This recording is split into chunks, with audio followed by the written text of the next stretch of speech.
Page 711, number 31. Plot the point given in rectangular coordinates and find two sets of polar coordinates for the point. Now we're given rectangular coordinates, x comma y. So let's plot this. So if I go 1 to the right and 1 up, there's my point. Now I need to find a set of polar coordinates. Well, I know polar coordinates are r, comma, theta.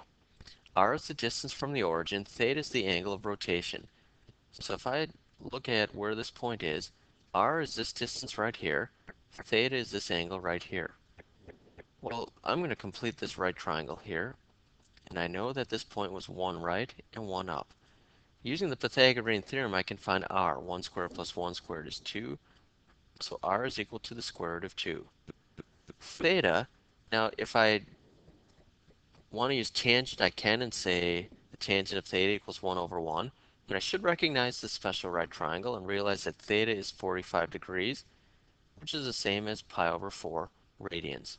So there is one set of polar coordinates. Now we need another set of polar coordinates. We could get an infinite set of polar coordinates if we could just go completely around this circle and back where we started. But theta must be between 0 and 2 pi, so between right here and right here. Here's where I can find another value. What if I went around the circle to here? So my angle of revolution would be right to that point.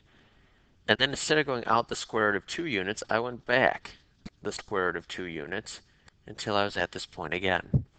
So I can come up with another point by saying negative square root of 2 comma. Now this new angle would be pi over 4, 2 pi over 4, 3 pi over 4, 4 pi over 4, 5 pi over 4 radians. So there are two sets of polar coordinates for this original set of rectangular coordinates.